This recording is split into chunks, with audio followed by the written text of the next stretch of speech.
good fruits, but bad thoughts will always bear bad fruits.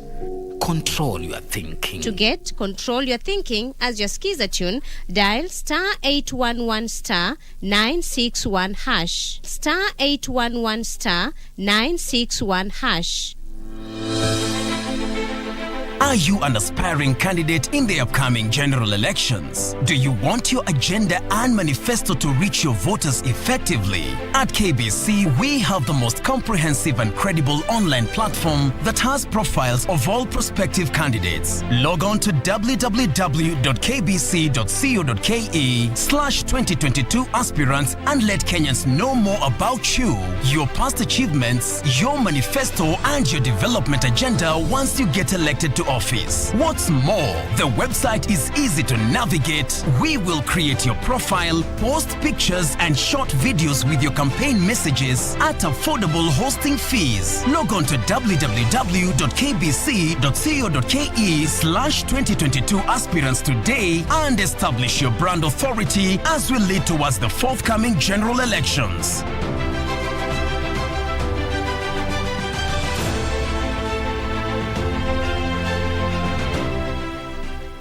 On My Culture this Friday,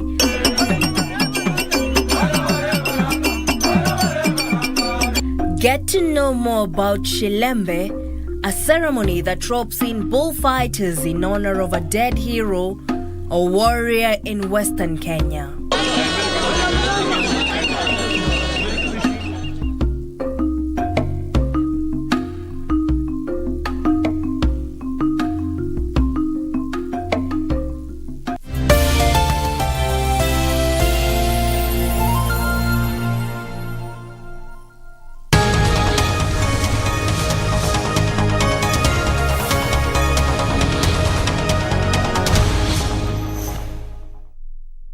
Kicked off.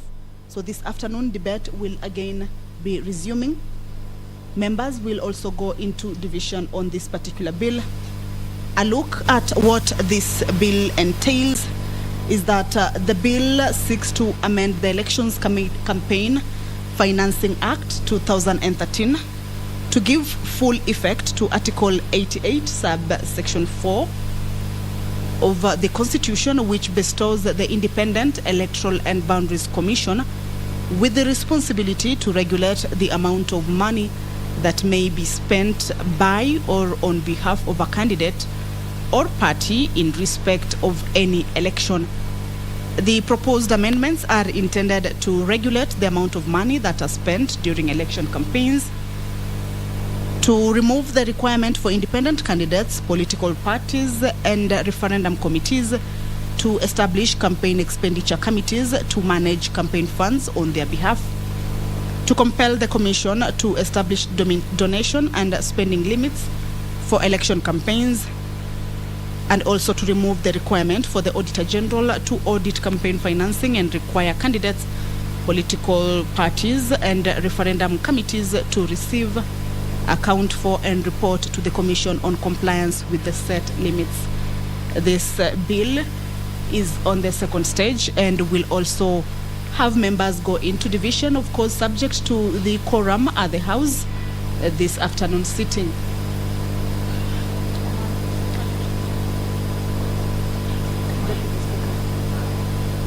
Deputy Speaker of the Senate, Honorable Margaret Kamar, has stepped into the chambers. She will be presiding over this afternoon sitting at the Senate. I will now hand you over for the live broadcast. Good afternoon.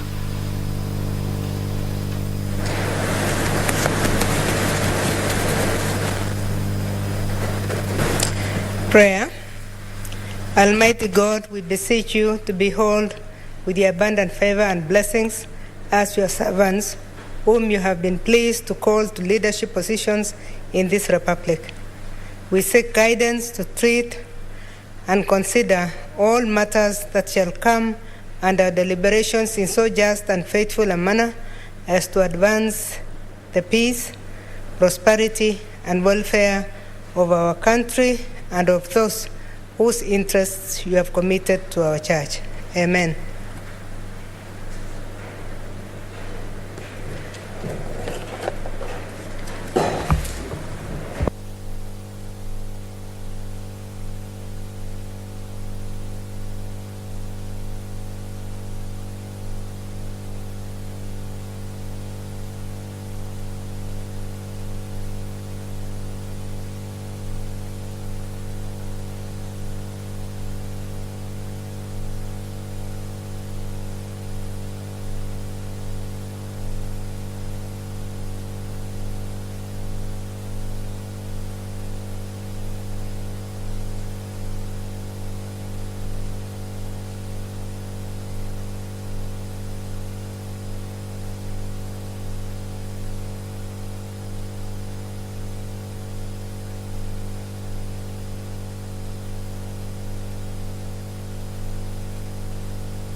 Order number 1, administration of oath.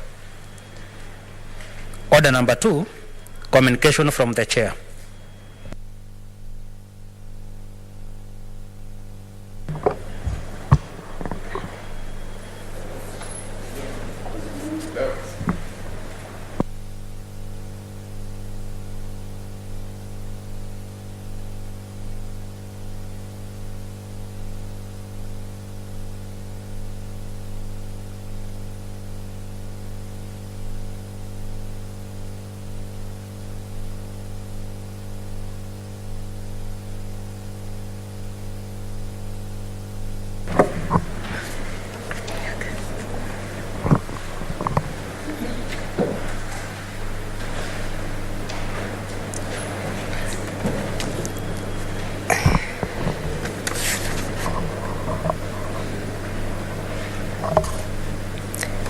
Honorable Senators, I have one communication to make on the demise of the late Honorable Jacob Aulanya, MP and Speaker of the Parliament of the Republic of Uganda, our next door neighbors. Honorable Senators, I regret to communicate to the House the demise of the Honorable Jacob Lokori Aulanya, MP, Speaker of the Parliament of the Republic of Uganda. The Honorable Speaker passed on Sunday, the 20th March 2022, while undergoing treatment in Seattle, USA. Speaker Jacob Aulanya was a Ugandan agricultural economist, lawyer, and politician. On 24th May 2021, the late Honorable Jacob Aulanya was elected Speaker in Uganda's 11th Parliament for the session 2021 to 2025. May I allow Justice Matsayo, Senator, to come in?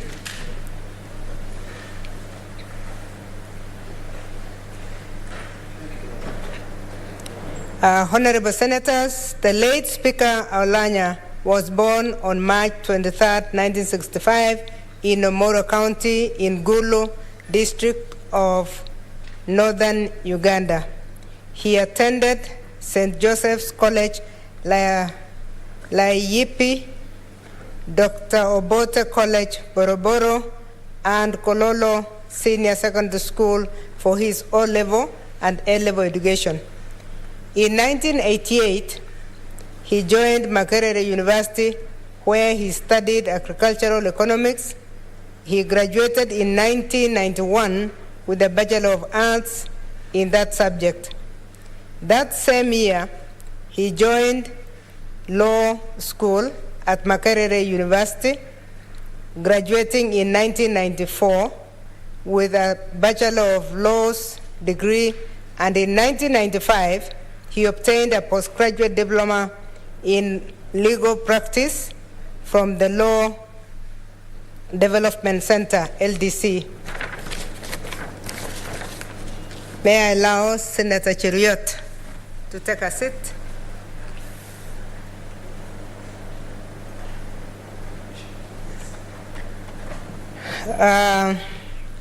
Honorable members, thereafter, the late Speaker established a private law practice, Aulanya Honoria and Company Advocates, and served as a lecturer at Makerere University. He was elected Member of Parliament in the year 2001, and the same year he was appointed to the Parliamentary Committee on Legal and Parliamentary Affairs, responsible for the budgets and administration of all constitutional bodies, the Ministry of Justice, and the judiciary. In 2004, he was elected and opposed to be the chairman of the said committee, and in the 2 years that followed, he handled one of the most delicate periods of the political history of Uganda that included a constitutional review and political transition. The political transition involved steering the referendum legislation and a constitutional referendum motion that paved the way for the 2005 referendum for changing the political system in Uganda. Honorable Senators, in the year 2011, the Honorable Aulanya was re-elected as a member of Parliament of Omoro County, and in the same year, he was elected Deputy Speaker of Parliament. He was subsequently appointed head of the Ugandan delegation to the African, Caribbean, and Pacific, and the European Union, that is SCP-EU Joint Parliamentary Assembly, which honorable members know I have been leading the delegation of the Senate. He also served as a member of the Executive Committee of the Commonwealth Parliamentary Association, CPA, in the year 2001.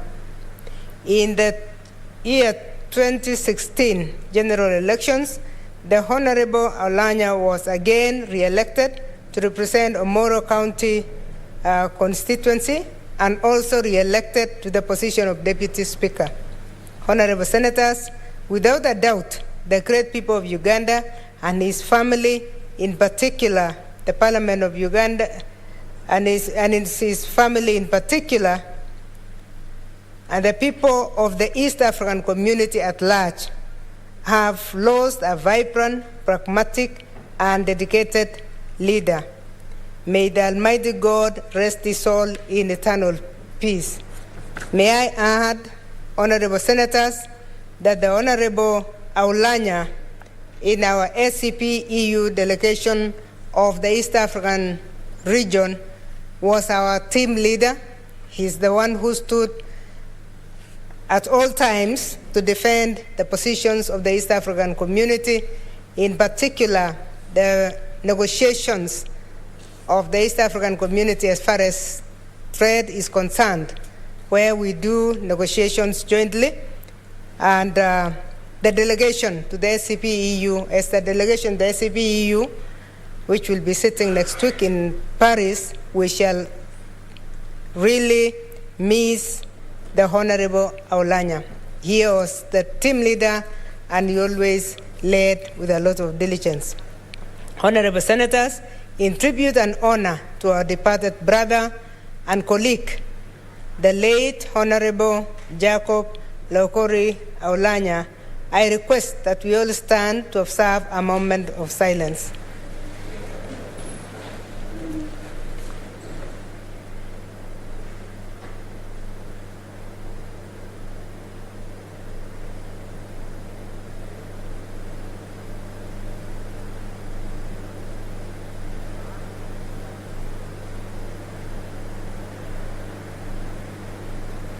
Thank you, honorable members.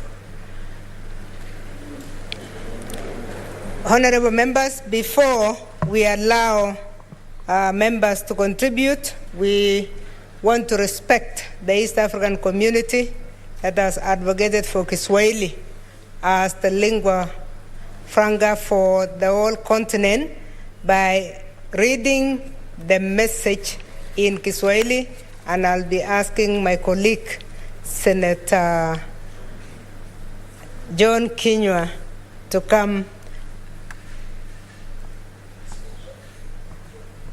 Sorry.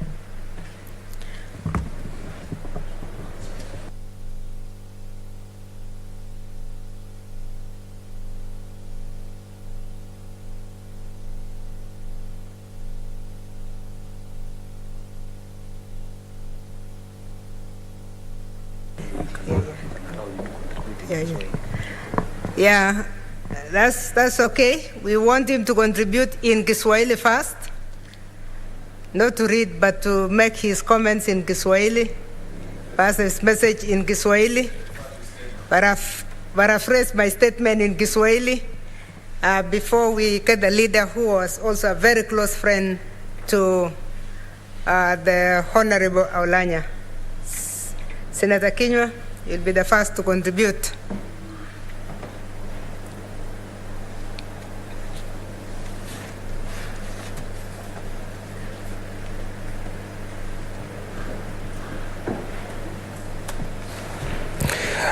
Asante Bi Speaker kwa kunipa fursa hii niweze kutuma risala zangu za rambirambi kwa ndugu zetu kwa kumpoteza Speaker. Na ni jambo ambalo sisi kama Jumuiya ya Afrika Mashariki ni jambo ambalo limetupiga na likatuacha na mshangao, kwa sababu ni mtu ambaye tulimjua kama aliyejitolea mhanga kufa na mtu ambaye alifanya kazi yake kwa kuzingatia sheria zilizoko. Na siku ya leo sisi na mimi naleta risala zangu mwenyewe za familia yangu na za watu wote wa Laikipia, na tuseme ya kwamba tuambie ndugu zetu waweze kumtegemea Mwenyezi Mungu, kwa sababu hakuna jambo ambalo linatendeka ikiwa Mwenyezi Mungu hajaketi katika kiti chake cha enzi. Tunajua sikuwa mimi mwenyewe nimeweza kupatana na yeye, lakini najua Bi Speaker na wale wengine najua waliweza kujumuika katika shughuli tofauti na yeye. Na mimi kama seneta wa Laikipia nasema pole, na tunatuma pole zetu kwa ndugu zetu, na tuambia kwamba hili ni jambo ambalo limetuacha na kiwewe, na tunataka kusema ya kwamba tutawaombea Mwenyezi Mungu na aiweke roho yake mahali pema peponi, na wakati wa kiyama utakapofika aweze kukumbukwa, na kwa sababu mambo aliyofanya katika nchi yake itaandikwa na wino usiofutika, na itaandikwa katika daftari ambazo hazitaweza kusaulika, kwa sababu Mngala anasema Mswahili anasema mngala muue na haki umpe, kwa sababu ametenda wema na wema utamfuata na familia yake. Tunawaambia pole, na mambo aliyotenda katika nchi yake yaweze kukumbukwa na yawe mfano na yaweze kuigwa hata jamhuri yetu ya Kenya pamoja na Afrika nzima, kwa sababu ni mtu ambaye alifanya kazi kwa kujitolea. Bi Speaker nasema asante, ndio niweze kupatia fursa wenzangu ambao wanataka kuchangia, na ningeomba ndio tuweze kuimarisha lugha yetu ya Kiswahili. Ningeomba hata ndugu zangu watakaochangia siku ya leo waweze kujifunga kibwebwe na kuchangia kwa lugha ya Kiswahili, ndio tuweze kufanikisha lugha yetu ya Kiswahili Afrika Mashariki, Afrika kwa jumla na hata duniani kote. Asante Bi Speaker. Thank you, asante sana Senator Kinyua. Leader of Majority, Senator Ogisho, was a close friend. Should I take direction from alisema? Speaker umesema hivyo? Sorry. Speaker has not ruled from this chair. The Speaker is ruling from a wrong chair. So you are free.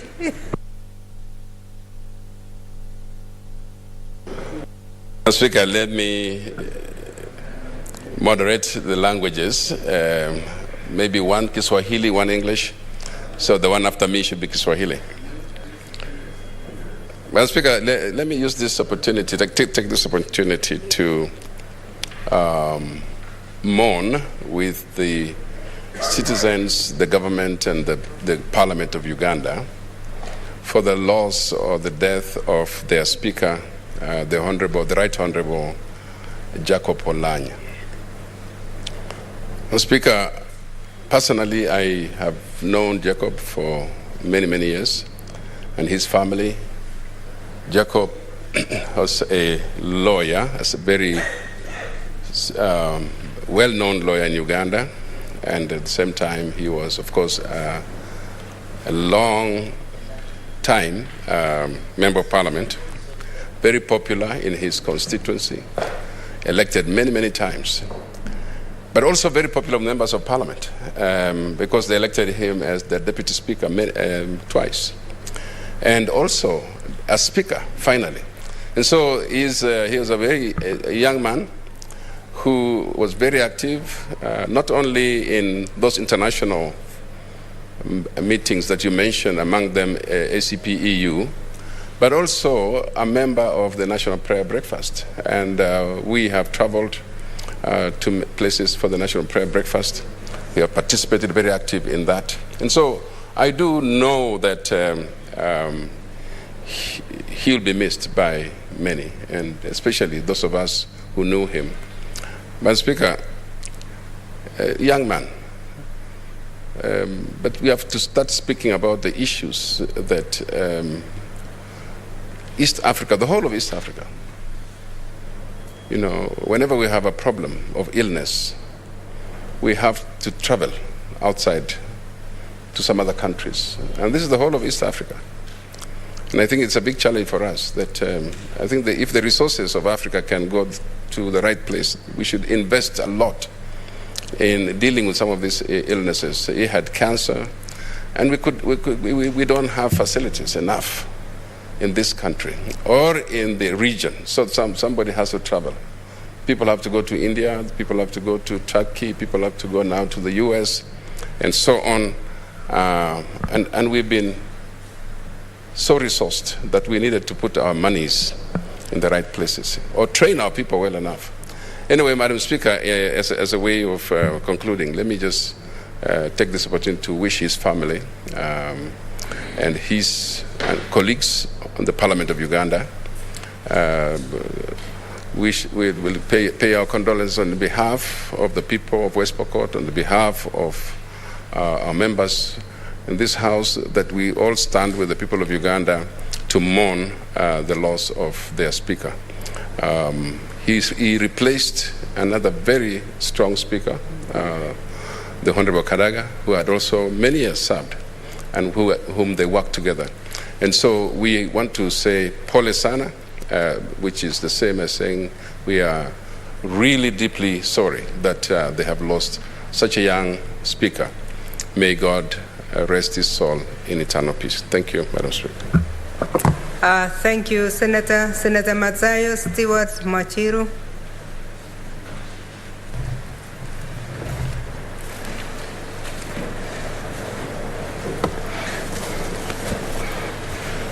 Asante sana Bispika. Bispika, kwanza nataka kutoa risala zangu za rambirambi kwa familia, jamii na wananchi wote wa Uganda kwa kumpoteza spika wao. Bispika, cha pili ni kwamba tunajua kupoteza spika katika bunge ni pengo kubwa sana. Halijatokea hapa kwetu na hatuombi litokee. Lakini kumpoteza spika ni wakati mgumu sana unapatikana katika bunge. Na majonzi kama hayo hayana yale ya kusema kwamba ni viatu ambavyo mtu mwingine anaweza kuviingilia kati. Bispika, Mheshimiwa Olanya tulikutana naye wakati wa michezo ya waheshimiwa wa bunge la Afrika Mashariki tukiwa huko Kampala, Uganda. Tuliketi huko nafikiria kwa wiki mbili. Na Bispika, tuliweza pia hata wakati wa jioni kukaa naye na kula chakula cha usiku, na kwa vile tukimkumbuka Bispika, Bwana Olanya, Mheshimiwa Olanya alikuwa mtu mcheshi. Mkiketi naye hawezi kufikiria wakati unaenda, lakini baada ya muda ndio utakuja kuona kwamba saa zimeenda. Manake mkiwa naye mnaendelea kula, mnaendelea kucheka, mnaendelea na mazungumzo. Kwa hiyo ni jambo la kusikitisha sana kwamba alipatikana na ugonjwa wa saratani na haukujulikana hapo awali, na hivi sasa umechukua maisha Spika Olanya ambaye alikuwa umri wake pia ulikuwa si mkubwa sana. Spika, kwa watu wa Uganda na Afrika Mashariki, kwa maspika wote wa nchi hizi za Uganda, Burundi, Rwanda, Kenya, Uganda, Tanzania, tunawaambia maspika wetu poleni sana kwa kumpoteza mpendwa wenu. Asante Bispika.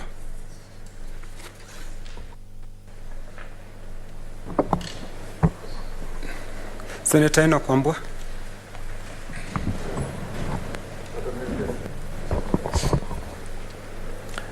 Asante sana Speaker kwa kunipatia nafasi hii pia na mimi nijiunge na wenzangu kumwomboleza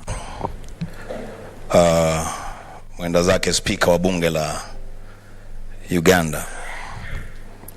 Bwana Speaker, nataka nichukue nafasi hii kwa niaba yangu mimi mwenyewe na kwa niaba ya wakaaji wa kaunti la Kitui ambalo nawakilisha katika ili bunge la Seneti kutuma risala za rambirambi pia kwa familia, kwa jamii, kwa bunge la nchi jirani ya Uganda kufuatia kifo cha Speaker wao. Bwana Speaker, nichukue nafasi pia kuwapa pole maspika wote wa bunge za Jumuiya la Afrika Mashariki kwa kumpoteza mwenzao ambaye imeelezwa kwamba alikuwa kiongozi baina ya hawa. Niseme tu kwa kifupi, Bwana Speaker, ili janga la saratani limekuwa ni janga ambayo imetupokonya viongozi wengi na watu wengi katika hii eneo la Afrika Mashariki, na ingekuwa ni jambo la muhimu kama sisi kama viongozi tungejitolea na kuhakikisha kwamba tumefanya juu chini kuhakikisha tumeweka mahospitali na vifaa ambazo zinatakikana kukabiliana na hili janga la saratani. Ni jambo la kusikitisha ya kwamba wakati mwingi hasa viongozi wetu wakiwa na ugonjwa wa saratani wanapata kwenda nchi za nje kupata matibabu. Sio watu wengi, Bwana Speaker, wanaweza kwenda nje kutafuta matibabu, na kwa sababu huu ugonjwa haubagui, si lazima upate viongozi, unapata pia wananchi wa kawaida. Ingekuwa ni jambo la busara kama sasa tungeweka mikakati ya kutosha kuhakikisha kwamba tunao vifaa na hospitali ya kukabiliana na hili janga. Bwana Speaker, kwa niaba yangu tena, kwa niaba ya familia yangu, niaba ya watu wa gatuzi la Kitui, nasema pole kwa familia ya mwenda zake Speaker Jacob. Mungu nailaze roho yake pema peponi. Asante. Asante. Senator James Orengo.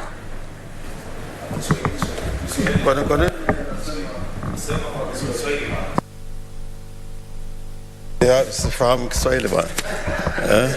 Bwana Speaker, nami pia nijiunge na maseneta wenzangu kutuma risala zangu za rambirambi, si zangu peke yangu, lakini kwa niaba ya wakaji wa Siaya na niseme kwa niaba ya wananchi wa Kenya kwa jumla. Sisi sote tunatoa risala zetu za rambirambi kwa wananchi wa Kenya. Sikumjua kibinafsi Speaker Oulanya, lakini nimesoma na kujua mambo ya huyu Speaker, ambao kwa kweli ukijua historia ya Uganda,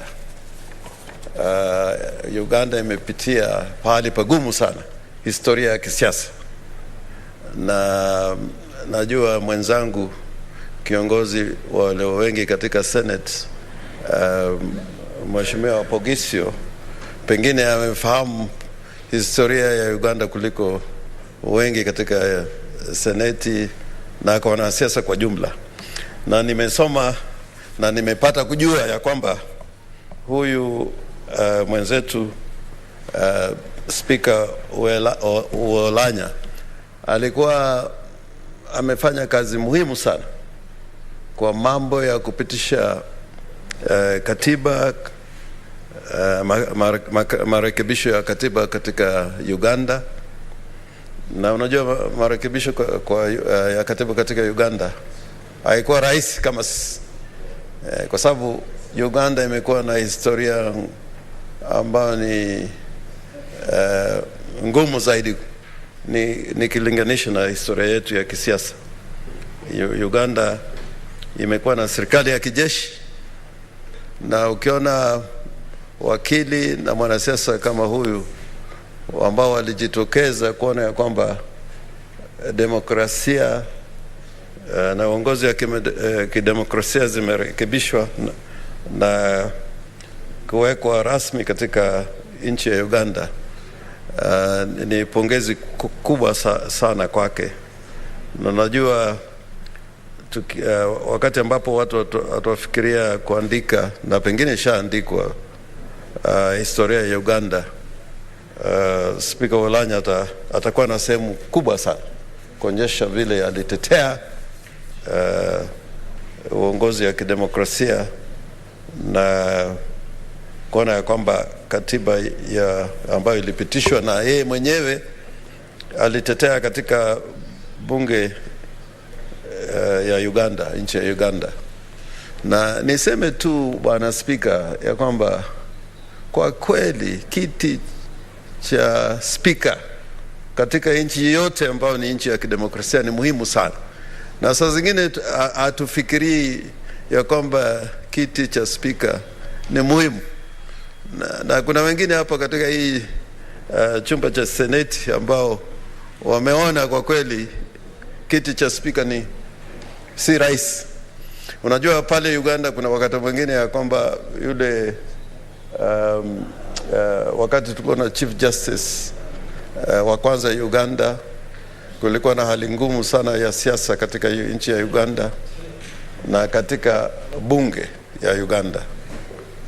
Na huyo Chief Justice Kiwanuka na wabunge wakati ile katika Uganda walijaribu sana kuona ya kwamba Uganda imelinda katiba na kuona ya kwamba hali ya demokrasia inaendelea katika nchi ya Uganda, lakini hawakufaulu kwa sababu baadaye Jemedari Amin alichukua uongozi na kurekebisha hali hiyo ya nchi ya Uganda. Ikawa ni vita, watu kuuliwa, kukamatwa, na wengine wakakimbia wakawa wakimbizi katika nchi ya Uganda. Kwa hivyo mimi na mpongeza sana huyu Speaker kwa sababu katika hali hiyo ngumu alijaribu sana pamoja na wanasiasa wengine katika nchi ya Uganda kuona ya kwamba tuna serikali ambao ni ya kidemokrasia katika nchi ya Uganda. Na nafikiria wakati huu ambapo tunataka mwaka huu ambao tutakuwa na uchaguzi, tukichagua wabunge katika bunge la kitaifa na katika seneti, tutakuwa na wabunge ambao wanaweza kuwachagua maspika katika hizi bunge zetu mbili, bunge la seneti na bunge la kitaifa, ambao wataweza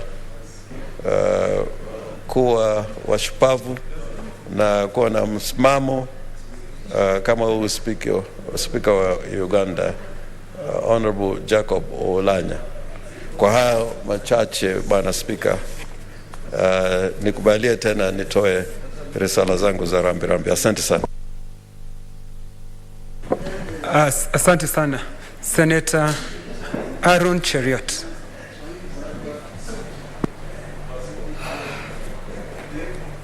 Asante sana Bwana Speaker kwa kunipa fursa hii.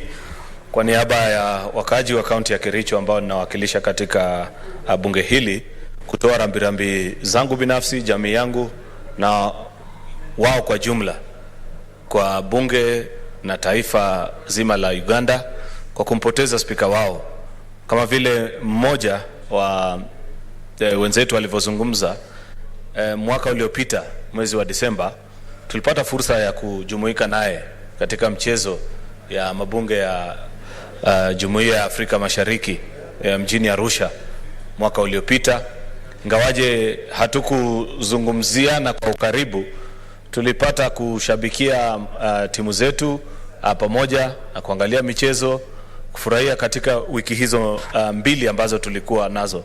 Na kutoka kwa vile nilivyomtizama wakati alipokuwa anaendeleza majukumu yake kama spika na kuiongoza timu za Uganda katika michezo yao, alikuwa ni mtu mkakamavu, anapenda watu, na uongozi wake ulikuwa unaheshimika na wabunge wale wa kutoka nchi ya Tanzania. Ni vizuri bwana spika, nizungumze na kusema kwamba hili ni jambo nzuri sana kwamba mabunge ya Afrika Mashariki tunatambuana kiasi hiki wakati ambapo tunalenga kuleta ule uwiano na kuwa na matumaini kwamba siku moja tutaweza kuafikia ile ndoto yetu ambapo tutaweza kuyapata yale maazimio ya Jumuiya ya Afrika Mashariki, ambapo tutakuwa watu wa moja, tuwe tunazungumza kama vile tunavyozungumza lugha moja, tuweze hata katika kazi zetu mazungumzo ya simu yawe katika taarifa moja, katika borders zetu bwana spika, watu wasio wanaitisha vitambulisho vyovyote, kwa sababu sisi wote ni ndugu na dada, na hatuwezi kuyapata hayo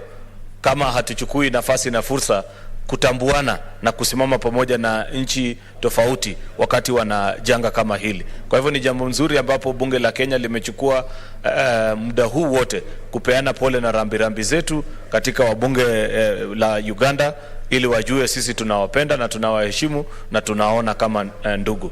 Kwa niaba ya watu wa Kericho ninatoa rambirambi zangu. Asante bwana spika kwa fursa hii. Asante sana Senator Abshiru Halake.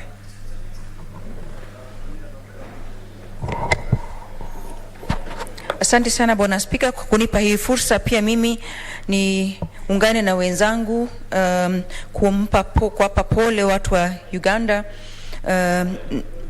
na bunge la taifa la Uganda kwa kumpoteza spika wao. Mimi simjui binafsi, lakini ningependa kuwapatia pole kwa sababu kifo ni mgumu, wakati mgumu sana kwa familia ya mwenda zake, lakini pia sisi kama wabunge wenzake tunajihisi familia yake pia. Na kwa hivyo singependa kusema sana ila kusema Mungu awapatie subra katika wakati huu mgumu wa Buria, na pia wapatie watu wa Uganda na bunge la Uganda comfort ama kile tunaita subra katika mambo yao. Bwana spika, mimi ningependa kusema kwamba sisi kama Waislamu huwa kila kitu tunashukuru. Kwa hivyo pia hata katika kifo tunampa Mungu shukrani, kumuonesha ya kwamba hata kama sisi binadamu tunajua mengi, kuna mengi ambaye hatujui, na Mungu ndio msema ambaye anatupatia sisi maisha, na pia tunarudi kwake tukishamaliza safari yetu katika hapa duniani. Nawapa pole, na ningependa kusema Mungu amlaze pema peponi aliwalaza wale wema mbele yao. Shukran. Asante sana Senator Olekina.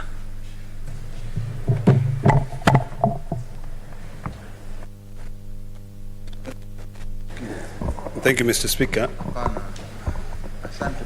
Asante bwana Speaker kwa nipa wakati huu ile niweze kutoa rambirambi zangu.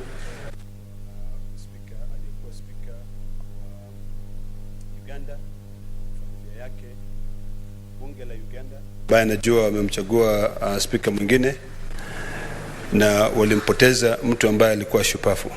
Kazi ya Speaker ni kazi ya kuwa kama referee ambaye anaketi pale kutupa sisi nafasi ili tuweze tetea wananchi wetu ambaye wametulete hapa.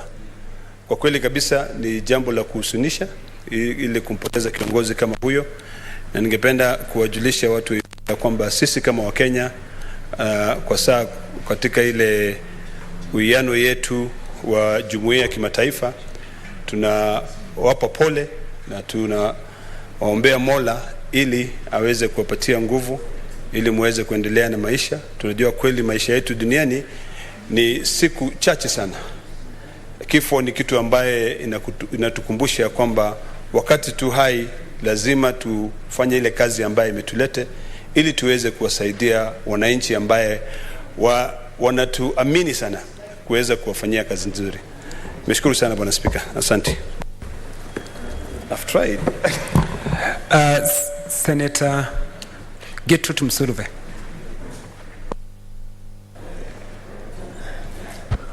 Bwana Speaker, nashukuru sana umenipatia ili kupeana rambirambi zangu kwa ya Speaker mwenda zake. Kwa kweli ni uchungu sana kumpoteza Speaker.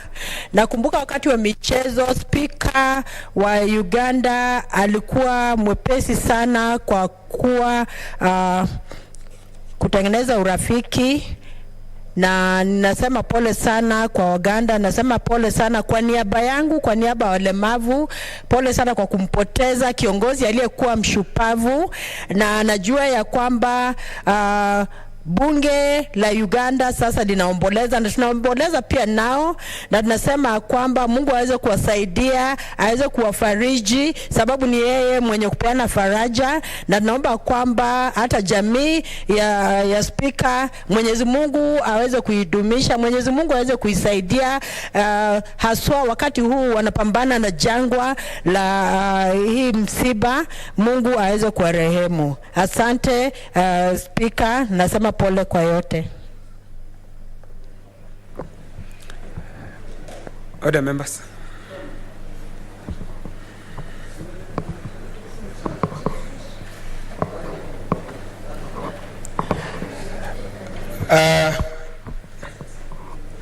Maseneta, nina wasilisho lingine. Waheshimiwa maseneta, ibara 120 ya katiba ya Kenya inaeleza kwamba lugha rasmi za bunge la Kenya zitakuwa Kiingereza, Kiswahili na lugha ishara ya Kenya. Kwa kuongezea kwamba shughuli za bunge inaweza kuendelezwa kwa lugha zilizotajwa. Isitoshe, kanuni za kudumu ya 87(1) ya kanuni za kudumu za Seneti zinataja kwamba shughuli zote za Seneti zitaendeleshwa kwa Kiswahili, Kiingereza au katika lugha ishara ya Kenya. Waheshimiwa maseneta, uzingatiaji wa masharti yaliyotajwa hapo juu ya kanuni za kudumu umekuwa na changamoto, hasa wakati ambapo hotuba ya seneta ipo katika Kiswahili na angependa kunukuu sehemu fulani ya kanuni za kudumu. Maoni pia yametolewa kuhusu umuhimu wa kutafsiri kanuni za kudumu za Seneti katika Kiswahili ili kuweza kufungua shughuli za Seneti kwa sehemu kubwa ya umma wa Kenya ambao hutumia lugha hii katika shughuli zao za kila siku. Kamati ya uratibu na kanuni iliamua kwamba kanuni za kudumu za Seneti zitafsiriwe kwa Kiswahili. Katibu wa Seneti aliunda jopo kazi la tafsiri ya kanuni za kudumu za Seneti lilizojumuisha maafisa wa Seneti.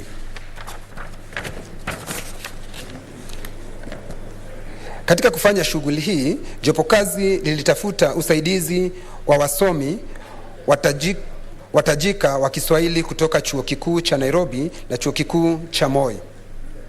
Kwa kuongezea, jopo kazi lilifaidi pakubwa kutokana na ujuzi wa maseneta wawili, Seneta Daktari Agnes Zani, CBS, na Seneta Daktari Isaac Mwaura, CBS. waheshimiwa maseneta, jopo kazi hili lilitekeleza shughuli hii na kufanya mikutano kadha ya uidhinishaji na kuwasilisha ripoti yake kwa bodi ya usimamizi ya Seneti.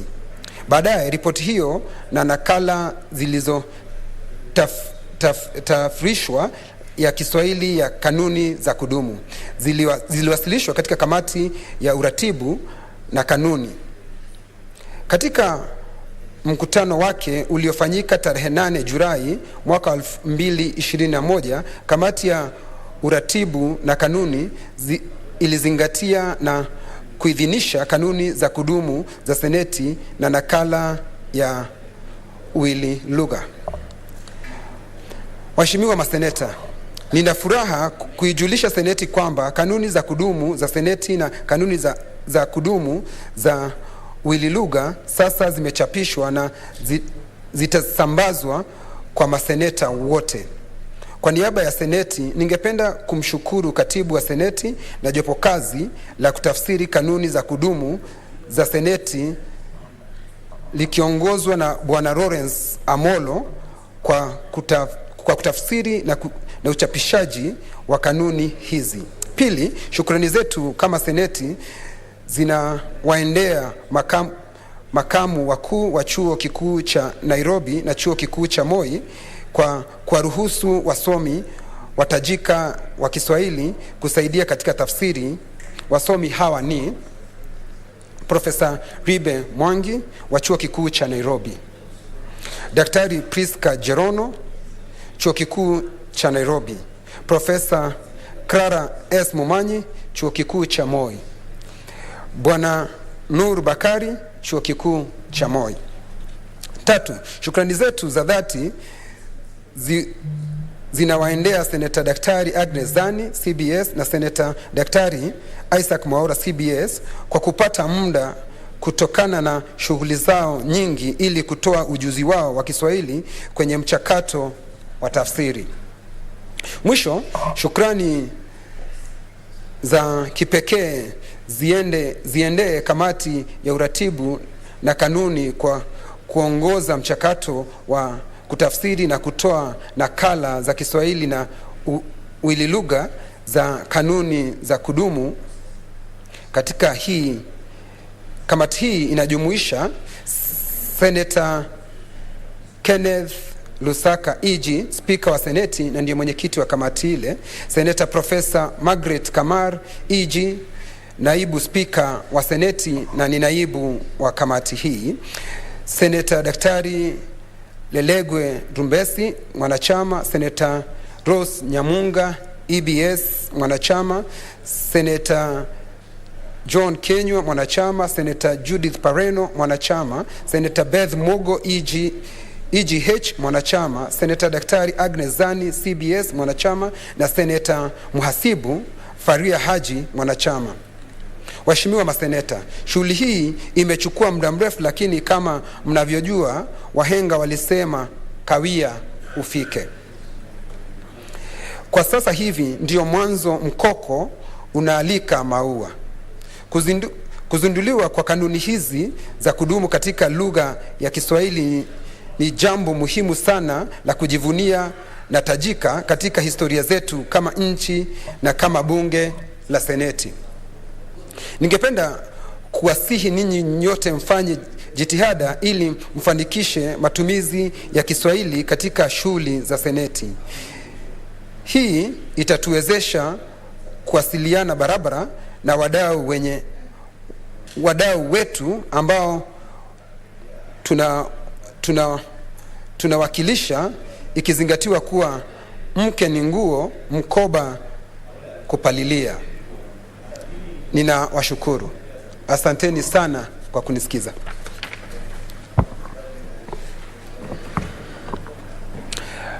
Senator Mazayo.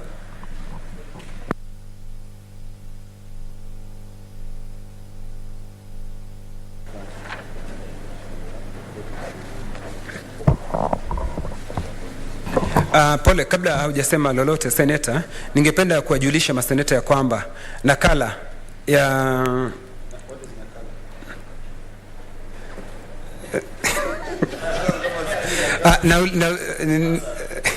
Nasema nakala ya kanuni za kudumu pamoja na nakala ya wili lugha zitapatikana naweza kupata katika hili jumba letu, ambapo utapata nakala, the journals room utapata pale.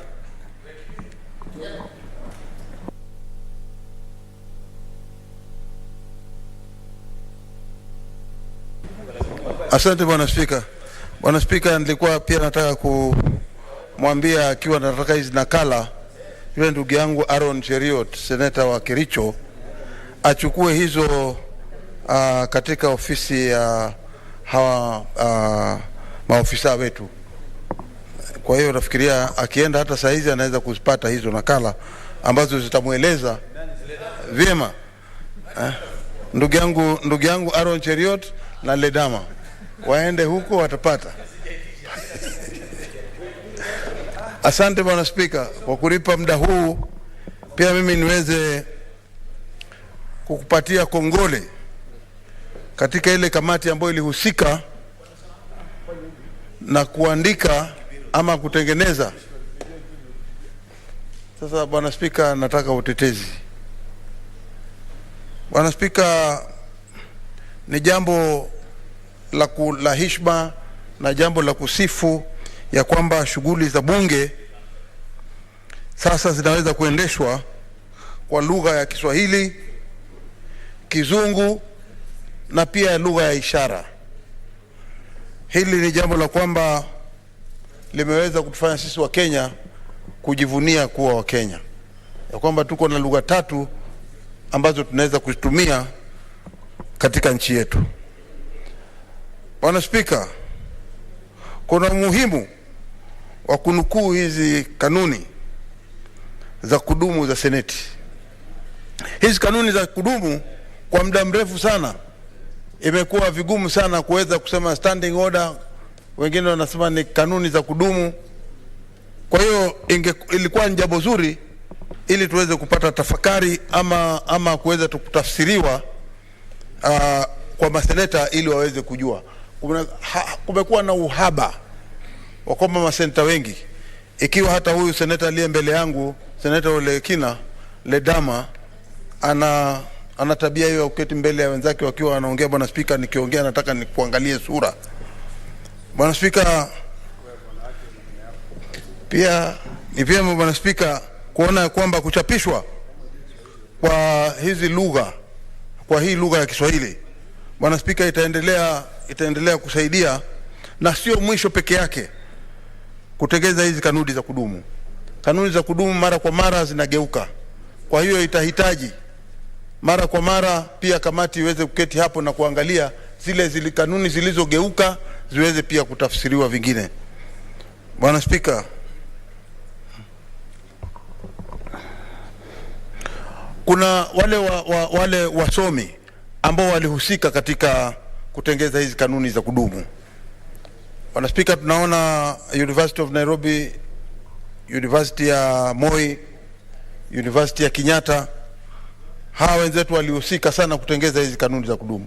Lakini hususan ningependa kusema kwamba wale maseneta ambao wako hapa ndani, ikiwa seneta dada yetu msomi Agnes Zani na ndugu yetu Dr. Maura ambaye hayuko saizi, nafikiria yuko katika ile hali ya kuzunguka huko na huko akitafuta kura za UDA badala ya kuja hapa ndani na kufanya kazi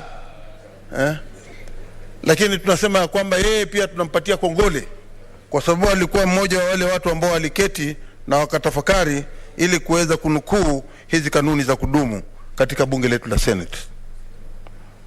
Bwana Spika, kwa kumalizia, pilo mmesema mkoko ndio sasa unaalika maua. Ni kumaanisha ya kwamba hakuna mwisho wa Kiswahili. Ikiwa mkoko umeanza kuanika maua sasa, ikiwa hizi kanuni za kudumu zitapatikana, kuna kwingine kumekosewa, kuna kwingine kutataka kurekebishwa, litakuwa jambo zuri sana. Na mimi nina hakika ya kwamba sio sisi tu kwamba sasa bunge la Seneti linafika mwisho, lakini hatimaye wale watakaokuja wakiwa wanataka kujifundisha ama kuongea Kiswahili, ama kuongea kwa lugha ile ya ishara ama kuongea kwa lugha ya Kizungu, basi watafaidika na hizi nakala ambazo tuko nazo. Asante Bwana Spika. Asante. Senator Faki.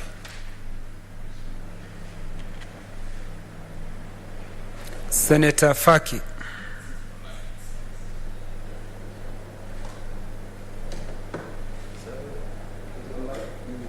Yes, online.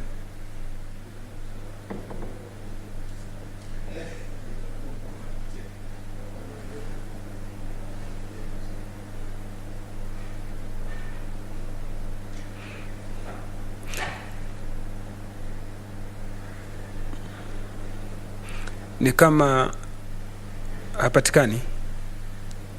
Kabla tumtafute Senator Faki, Senator Olekina. Na Senator Olekina, nakala ina... Nashukuru Bwana Spika. Senator Olekina, yes. Nakala kwa lugha ya Uraibuni ni copy. Uraibuni. Usiseme kwa lugha ya Kiswahili Bwana Spika.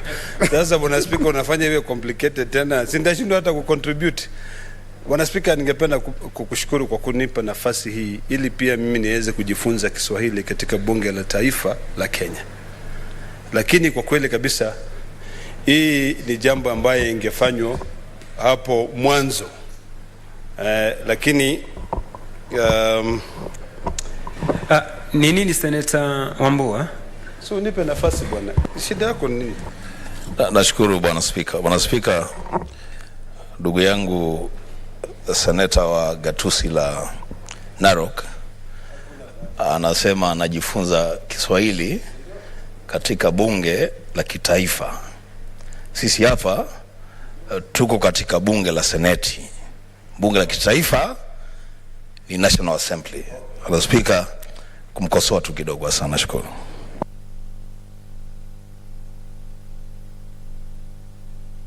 Bwana Spika, namshukuru kakangu seneta kutoka kaunti ya Kitui kwa kunikosoa. Ni jambo ambalo kwa kweli kabisa pia mimi ningekumbuka kwamba hili ni bunge la seneti ambalo ndio senior ama mkubwa wa bunge la kitaifa.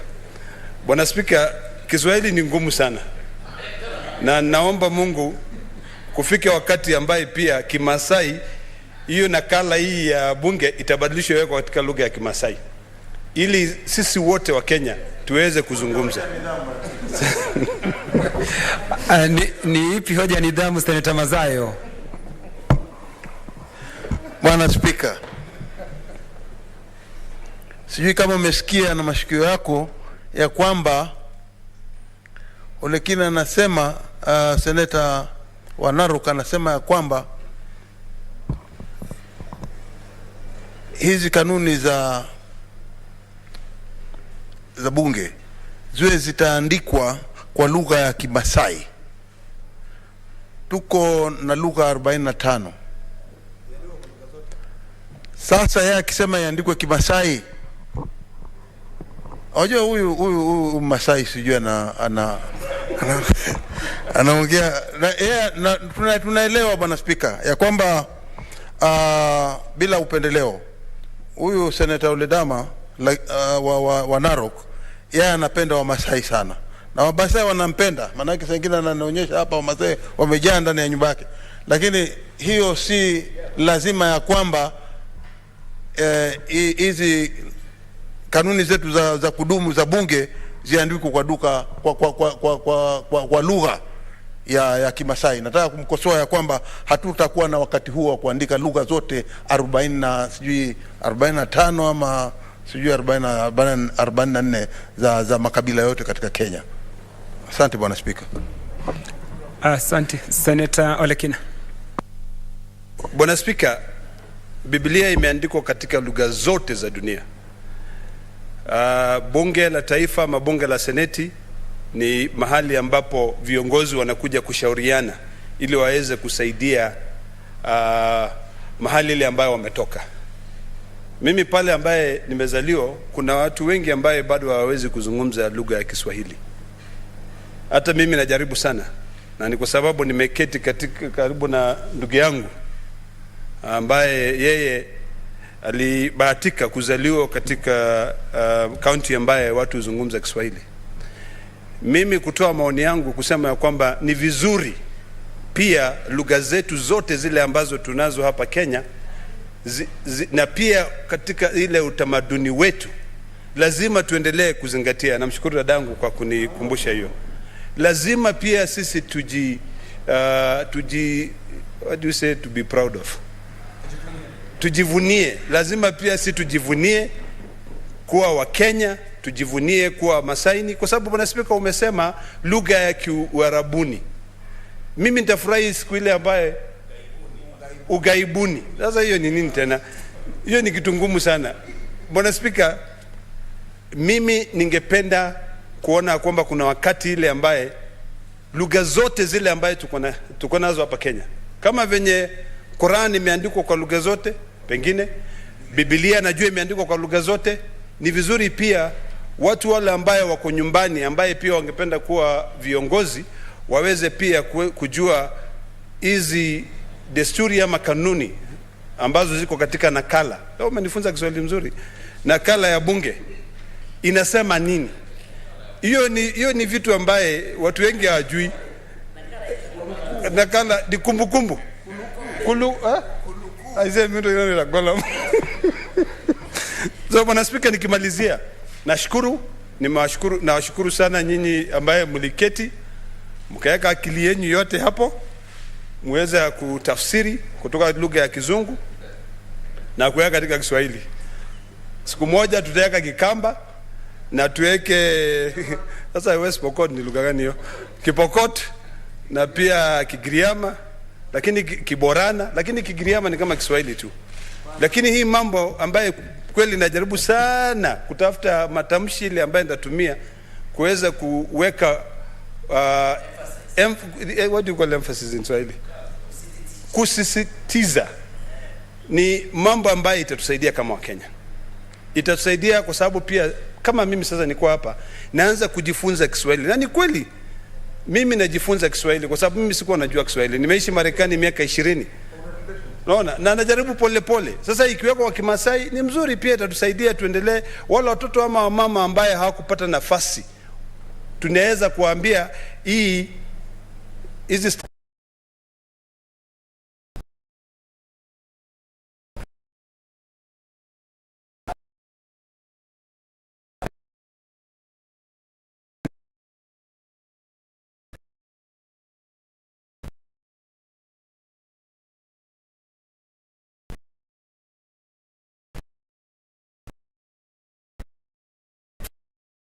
petitions. Order number 5, papers.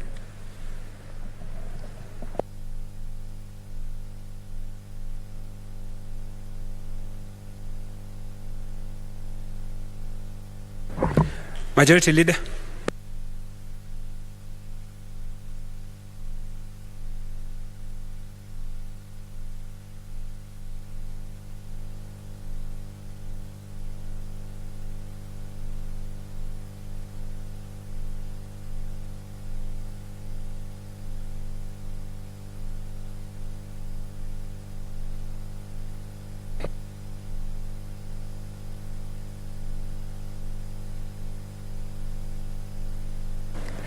Okay, thank you.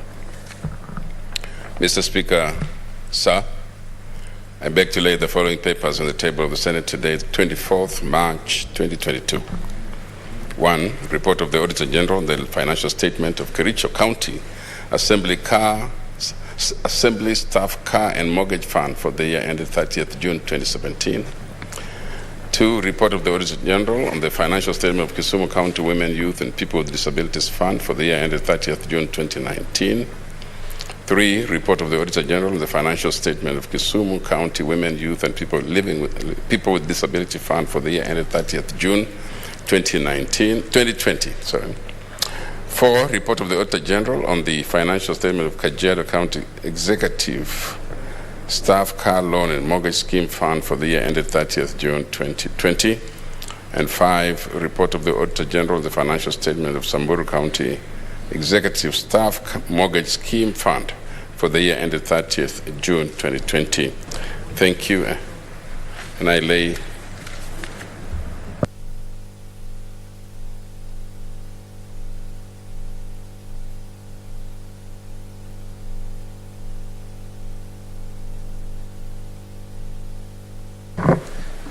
Chairman Labour is not there. Is there a member of Labour Committee? Okay, they are not there. Next order.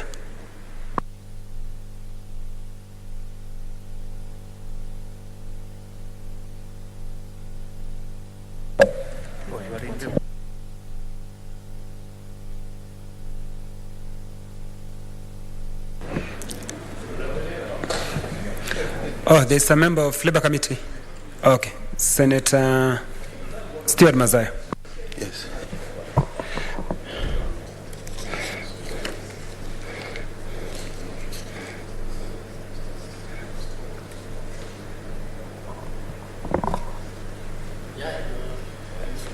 Bwana Spika,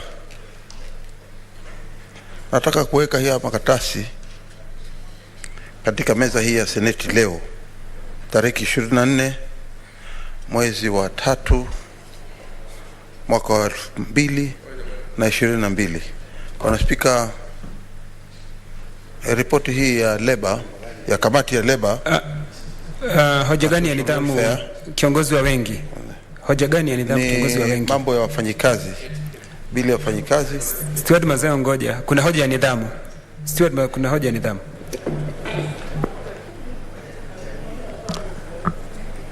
Mr. Speaker, is it in order, Mr. Speaker,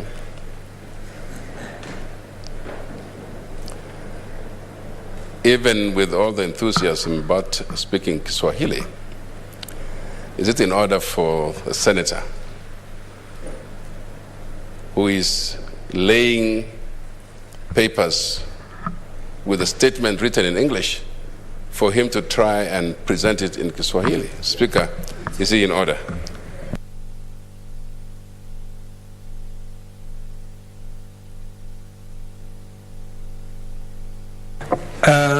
Katika wasilisho langu ambalo nilisoma, tumesema kumekuwa na changamoto wakati taarifa imeandikwa kwa lugha ya Kiingereza alafu unajaribu kuinukuu kwa lugha ya Kiswahili, kunakuwa na changamoto. Pengine Senator Stewart Mazayo, ningependa tu ndio tu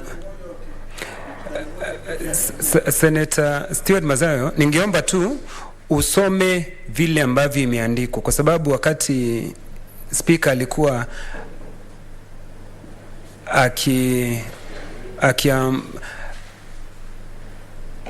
akiamrisha kwamba hiyo ndio ripoti takayokuja iko katika lugha ya Kiingereza. Naomba tafadhali ufuate maagizo. Shukran Bwana Spika, nimechukua maoni yako kwa ukarimu.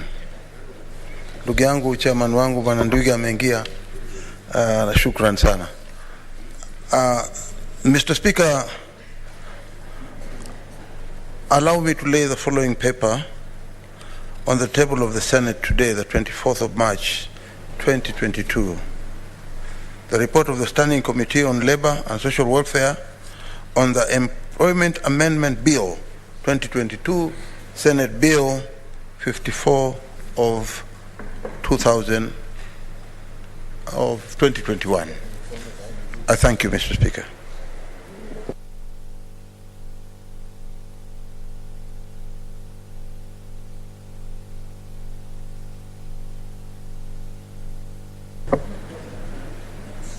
Next order. Order number 6, notices of motion. Order number 7, statements.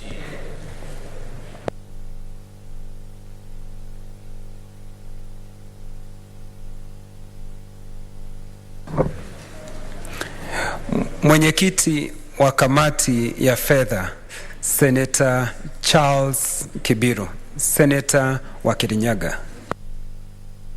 Asante sana Bwana Spika. But now that you have ruled that we lead as it is written, allow me to use the language that has been universal. Mr. Speaker, I rise pursuant to Standing Order 51, 1A of the Standing Orders of the Senate to make statement concerning the status of county government's grants bill, Senate Bill number 35 of 2021. Mr. Speaker, the county grants bill, Senate Bill number 35 of 2021, was published on 25th May 2021 and introduced to the Senate on 6th July 2021. The bill intends to provide a mechanism or instrument to transfer of conditional and unconditional grants from the national government's share of revenue and from proceeds of loan and grants from development partners to the county government. Mr. Speaker, the Standing Committee on Finance and Budget resolved to sponsor this bill in compliance with the High Court ruling of petition number 252 of 2016. The court in its ruling held that Article 202 of the Constitution, as read together with Article 218(1) and A of the Constitution, does not permit conditional or unconditional grants to be provided for in the Annual Division of Revenue Act, the commonly known as DOLA, and thereof, by extension, in the County Allocation of Revenue Act, or CALA. Mr. Speaker, the bill was passed by the Senate on 15th September. Mr. Speaker, we need to note when we passed, 15th September 2021, and transmitted to the National Assembly for concurrency. The National Assembly passed the bill with amendments 3 months later on 2nd December 2021. At a plenary sitting held on Tuesday 21st December 2021, the Senate considered the National Assembly amendments to the county government's grants bill, Senate Bill number 35 of 2021, and rejected all the amendments. Pursuant to Article 112 2B of the Constitution, the bill was referred to the Mediation Committee and Article 113 of the Constitution. Mr. Speaker, aware that expeditious consideration and passage of this bill would resolve the long-delayed disbursement of conditional allocation and grants to the county governments, it was proposed that the committee commences its meeting on Tuesday, 20th January 2022. There was concerted effort, especially by members representing the Senate, to hold meetings and dispense the bill as a matter of urgency. However, there has been inordinate delay in processing this bill, Mr. Speaker. Mr. Speaker, as you may recall, on 2nd March 2022, I sought your intervention to engage your counterpart and ensure the Mediation Committee commences its sitting. I appreciate that the efforts you made yielded fruits, and the committee held its first sitting on Tuesday, 15th March 2022. The committee, at its second sitting on Tuesday, 22nd March, held its meeting on Tuesday, 22nd March 2022, held a meeting with the stakeholders. It is worth noting that the main bone of contention in whether the bill should be an annual legislation setting out the distribution of grants to the 47 counties, or whether the bill should provide a general framework for dealing with additional allocation. It behoves me to reiterate that the genesis of this bill is the judgment that required additional allocation to counties to be excised from the Division of Revenue Bill, and by extension, the County Allocation of Revenue Bill. This bill is not an attempt to reinvent the wheel, Mr. Speaker.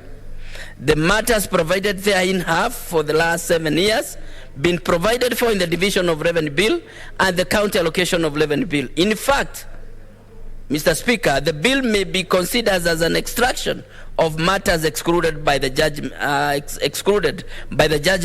and a collation of these matters in this nascent legislative proposal. Mr. Speaker, The main object of the bill was to unlock Kenya shillings that 9,880,516 additional allocation to the county government, of which 7.535 billion is from the national government share of revenue, while that 2.343 billion is from the proceeds of loans and grants from development partners. The additional allocation, Mr. Speaker, represents a crucial supplemental funding mechanism for counties to discharge their functions under Part 2 of the 4th schedule of the Constitution.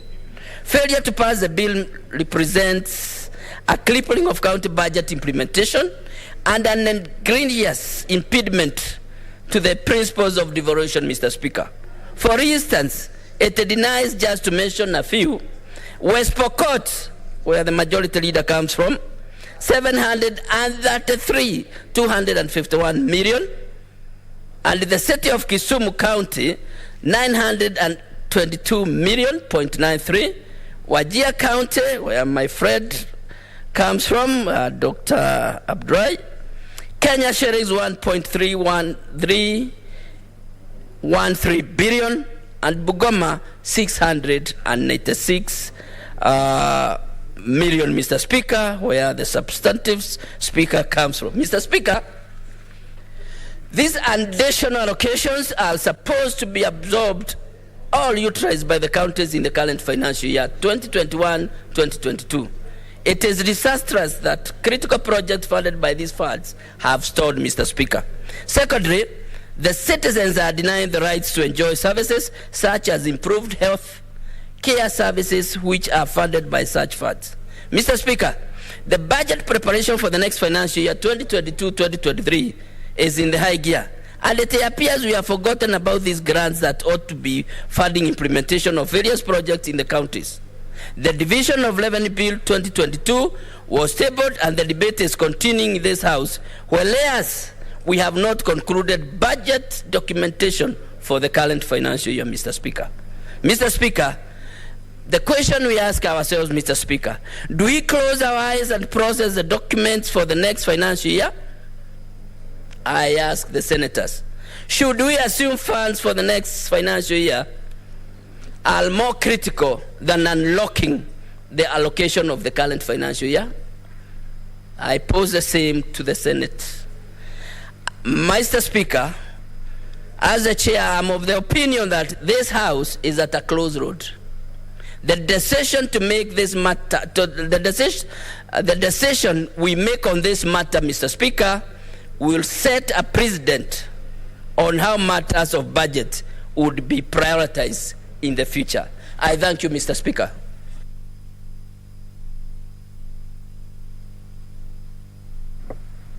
Senator Aaron Cheriot.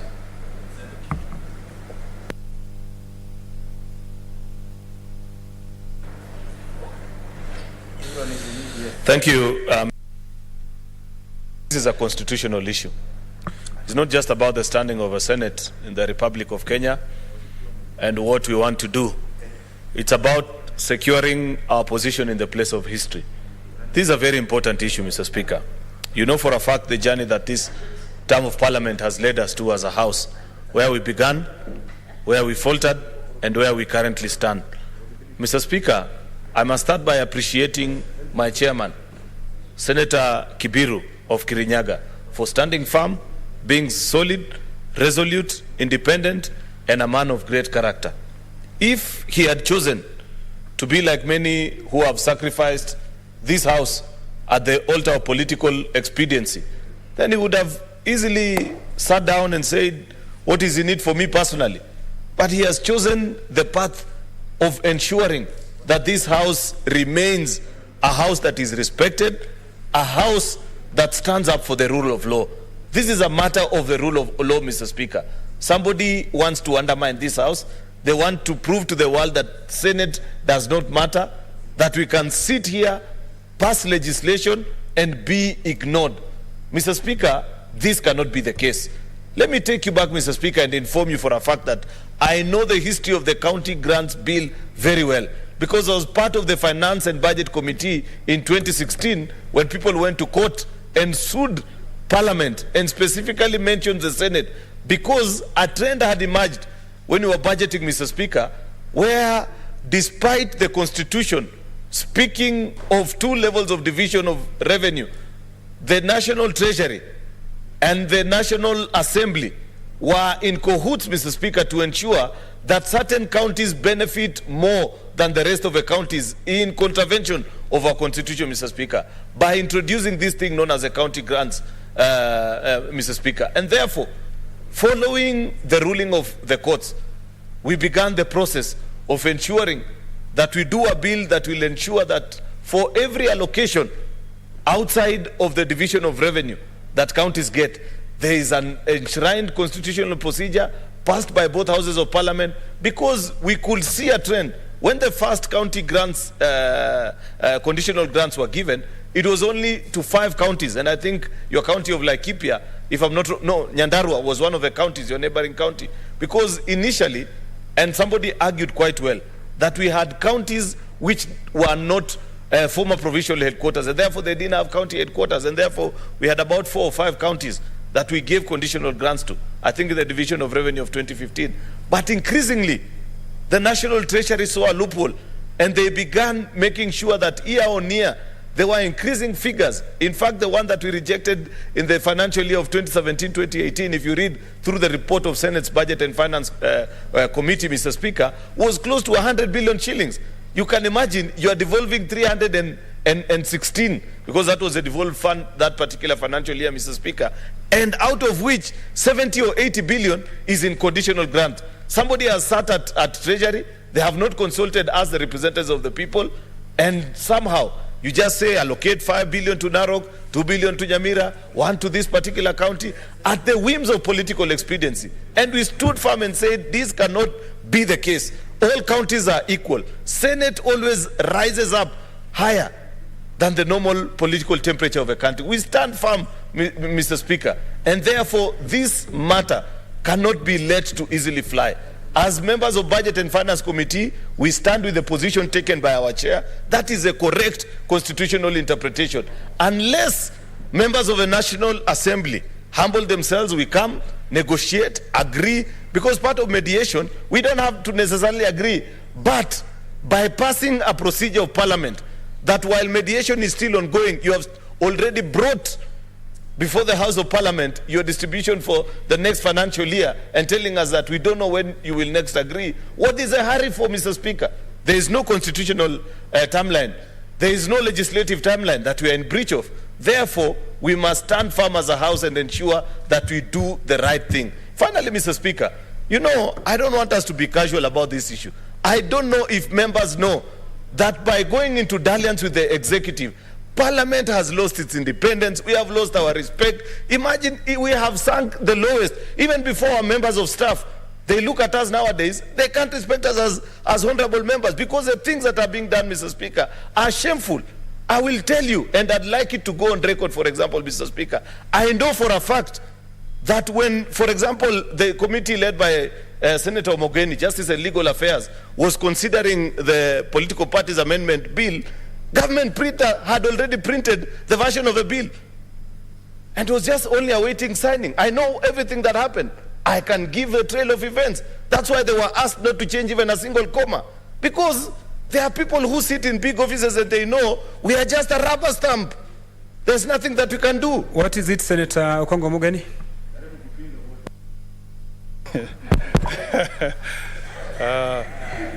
Mr. Speaker, Senator for Kericho is a good friend of mine. He's my neighbor, a very promising upcoming senator, and I wish him well in his political career. But Mr. Speaker, I want to ask whether the senator for Kericho is in order to cast aspersions on my name and the position as Chair of Justice, Human Rights and Legal Committee by alleging on the floor of the House that I received phone calls so that I can write my report in the version I presented it before the floor. Mr. Speaker, can Senator Cheruiyot substantiate on the floor? Because the people of Nyamira, Mr. Speaker, and the country as large, and even the members of the legal profession are watching, and they could be wondering, Mr. Speaker, can he substantiate who called me, when, and what directives I got, Mr. Speaker? Senator Cheruiyot. Mr. Speaker, first of all, Senator Cheruiyot. Yes, Mr. Speaker. Senator Cheruiyot, Yes, you either substantiate or withdraw that statement. Which part of the statement, Mr. Speaker? Because from what I heard, allow me to explain, Mr. Speaker. From what I heard, I misunderstood what I meant. Because I never said that he was called personally. I said that I know for a fact that when his committee was considering the political parties amendment bill, government printers had already printed their own version of that bill. And that's why there was a strong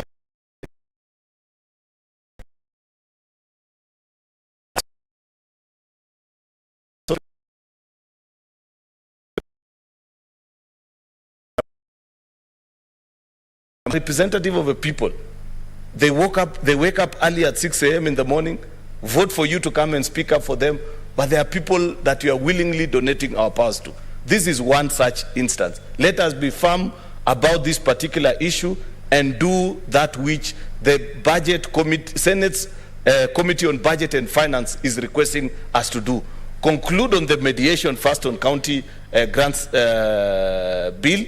Then after we have concluded, we consider the reports as they are bringing it to us. It's a simple matter, but very important. Finally, Mr. Speaker, let us not forget that the one reason why Senate continues to enjoy the place of pride and respect in this country is because of our yearly stand on the division of revenue bill. If we lose that particular point, there is no business of printing your campaign posters to come back to this house, Mr. Speaker. And this is one such matter. Let us be firm about it. Thank you, Mr. Speaker. Senator Enoch Wambua. I thank you, Mr. Speaker. Mr. Speaker, first of all is to really congratulate the chairman of the Senate Budget Committee for being very firm on a matter as important as the management of conditional grants to counties is concerned. The Speaker, it will be remembered that the county government grants bill is actually a Senate bill. It's a bill that originated from this house. And the Speaker, that bill, and the records will bear me witness, it's a bill that elicited a lot of debate in this house and a lot of support, because in it, Mr. Speaker, we get an opportunity to align the management of conditional grants going to our counties. At stake in this financial year, Mr. Speaker, is over 70 billion Kenya shillings worth of grants, and the bulk of it from donors. Mr. Speaker, at times I am baffled because I thought it would be in the best interest of any government to deliver services and devolve a lot more funds to the people that deserve those services and those funds. But here's a situation, Mr. Speaker, where the leader of majority, and I don't know, Mr. Speaker, where this even came from. Mr. Speaker, it is difficult to understand how the leader of majority, who is actually the leader of government business in this house, and he knows pretty well that this matter of county government's grants bill is pending in mediation. Then goes ahead to table the division of revenue bill to be debated. And in fact, Mr. Speaker, I want to go on record on this one. There seems to be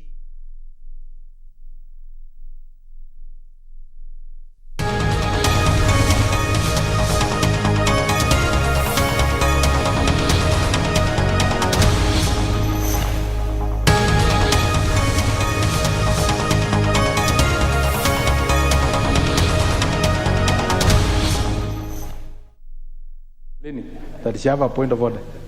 No, you don't have you don't hear. You yourself proceed. Just proceed with your contributions. And I just want to because to avoid us, Honorable Speaker, speaking about generalities. I support. I read out what is the object in the memorandum of objects and reasons. Yes. You can see what is proposed is opening of an account. Narrow. It's just about the opening of that account for efficiency. For efficiency while transacting with third party.